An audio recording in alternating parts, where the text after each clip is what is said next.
Milk తీసుకున్నప్పుడు my dad was speaking about the milk protein or animal protein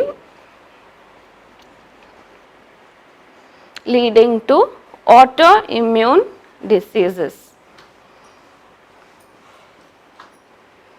So ఈ autoimmune diseases గురించి we didn't speak during our imbalance లో last time I think it came up somewhere because someone asked it out. This time I missed speaking about the autoimmune diseases. So autoimmune disease అంటే ఏంటి? మన immune system, mainly our white blood cells, we already discussed this. blood లో ఉన్న తెల్ల రక్త కణాలు మన immune system అంటే బయట నుంచి ఏదైనా బ్యాక్టీరియా వచ్చింది, ఏదైనా వైరస్ వచ్చింది, దాన్ని అటాక్ చేసి మన సిస్టమ్ నుంచి బయట తీసేసే పని ఈ డబ్ల్యూబీసీ ఆర్ ఇమ్యూన్ సిస్టమ్ చేయాలి. That is the normal process. Auto immune అంటే ఏంటి? మన దేహము బయట పదార్థం ఏది, మన పదార్థం ఏది అని it is not able to differentiate. ఆ తేడా ఏదైతే ఉంది, నాది బయటది అనేది దానికి తెలియకుండా పోతుంది. సో అప్పుడేం చేస్తుంది, మన ఇమ్యూన్ సిస్టమే మన దేహంలో ఉన్న సెల్స్నే బయటదనుకొని అటాక్ చేస్తుంది. దాన్నే ఆటో ఇమ్యూన్ డిసీజ్ అని పిలుస్తాం. ఎక్కడ కావచ్చు ఇది? మన దేహంలో ఏ భాగంలో అయినా కావచ్చు. ఫర్ ఎగ్జాంపుల్స్, మీ జాయింట్ స్పేసెస్లో అంటే మీ జాయింట్స్ని బయట పదార్థం అనుకొని మన ఇమ్యూన్ సిస్టమ్ అటాక్ చేసి జాయింట్స్లో డ్యామేజెస్ జరుగుతుంటే దాన్ని రుమటాయిడ్ ఆర్థరైటిస్ అని పిలుస్తాము. వినింటారు, ఆర్ఏ ఫ్యాక్టర్ ఎక్కువ ఉంటుంది రుమటాయిడ్ ఆర్థరైటిస్ అని. So what is happening there? Due to some factor trigger అయిపోయి మన ఇమ్యూన్ సిస్టము జాయింట్లో ఉండే సెల్స్ని బయట సెల్స్ అనుకొని it is destroying, continuously it is attacking and continuously it is destroying. So అప్పుడు మన జాయింట్స్లో వాపులు వచ్చేది, నొప్పులు వచ్చేది, ఇలా సిమ్టమ్స్ వస్తాయి. అదే మీకు కిడ్నీలో జరగచ్చు. కిడ్నీ సెల్స్ని మన ఇమ్యూన్ సిస్టమ్ వెళ్ళి అటాక్ చేయొచ్చు. అప్పుడు దాన్ని SLE అనే రోగంగా పిలుస్తాం, సిస్టమిక్ లూపస్ ఎరిథోమాటోసిస్. SLEలో స్కిన్ సెల్స్ని కూడా అటాక్ చేస్తుంది మన ఇమ్యూన్ సిస్టమ్. సో ఇలా వేరే వేరే భాగాల్లో వేరే వేరే పేర్లతో we will call. even psoriasis is said to be an autoimmune condition కూడా ఉండొచ్చు. It's not very well established.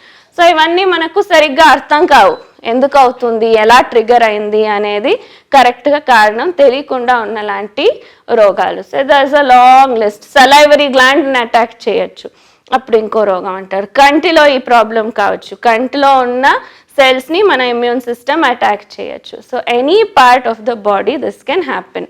Most commonly recognised are rheumatoid arthritis and SLE. ఇంకా ITP అంటారు, ఇడియోపతిక్ థ్రాంబోసైటిక్ పర్ప్యూరా. అంటే మన బ్లడ్ సెల్స్నే మన ఇమ్యూన్ సిస్టమ్ అటాక్ చేసి it is destroying our own blood cells. So ఇలా కూడా జరుగుతుంది. So what is the connection between animal protein and these autoimmune diseases? మన దేహానికి ఎప్పుడైతే మేము యానిమల్ ప్రోటీన్ రెగ్యులర్గా ఇంట్రొడ్యూస్ చేస్తుంటామో, it might be milk or it might be meat. So ఈ యానిమల్ ప్రోటీన్ ఏదైతే ఉంది సరిగ్గా డైజెస్ట్ కాకుండా ఉండదాని వల్ల, అంటే మన దేహంలో దీన్ని డైజెస్ట్ చేసేలాంటి ఎంజైమ్స్ లేని కారణంగా what happens, these proteins act as the initiator. So ఇప్పుడు ఒక యాంటీజెన్, యాంటీబాడీ అని పిలుస్తారు. So antigen is the substance which starts the immune response. It should have been a virus or it should have been a bacteria. So what is formed in our body as a response to attack the antigen is antibody. So antibody వెళ్ళి యాంటీజెన్తో కలిసినప్పుడు మన immune system దాన్ని దేహం నుంచి తీసేస్తుంది.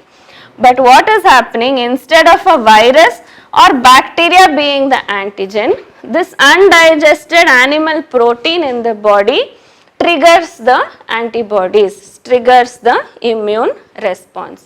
So అప్పుడేమవుతుంది, it is activating the immune system against the animal protein. మన దేహంలో ఉన్న cells animal protein is very similar to this animal protein. So అప్పుడు confusion arises.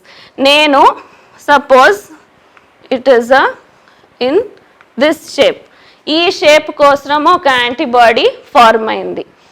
That is what మిల్క్లో నుంచి వచ్చిన ఒక ప్రోటీన్ అనుకోండి. మన దేహంలో ఉన్న cell is also animal protein, it will be very similar, కొంచెమే తేడా ఉంటుంది. సో మన సెల్స్కి దీనికి అంత తేడా కనుక్కునేదానికి కాదు. So that is when it starts attacking your own body cells. So when you are consuming animal protein in your diet, you are more prone to autoimmune diseases. You are confusing your immune system. Me immune సిస్టమ్కి కంటిన్యూస్గా మీ దేహం లాంటిదే రకమైన ప్రోటీన్ని యాంటీజెన్గా శోభిస్తూ ఉంటారు. So అప్పుడేం చేస్తుంది, అది confusion అయ్యి మీ బాడీ సెల్స్నే అటాక్ చేసేదానికి మొదలు పెడుతుంది. So it is inversely seen or recorded that autoimmune diseases ఉన్న వాళ్ళు ఎప్పుడైతే మొత్తంగా యానిమల్ ప్రోటీన్ స్టాప్ చేస్తారో వాళ్ళ రోగము ఆటోమేటిక్గా తగ్గుతూ వస్తుంది అనేది it is a proven fact. So direct ఈ లింక్ ఇంకా ఎస్టాబ్లిష్ కాకుండా ఉన్న, this is a theoretical explanation అయినా the inversely it has already been proved. When a person having autoimmune disease completely stops animal protein, becomes no milk, no meat తీసుకోలేదు అన్నప్పుడు వాళ్ళకి రోగం తగ్గుతూ వస్తుంది. So in that way we can understand the link between consuming any form of animal protein and the link to autoimmune diseases. Okay, I just thought that I should explain that. తను చెప్పింది డీటెయిల్గా explain చేయలేదు. So I thought I should revisit that topic for a few minutes.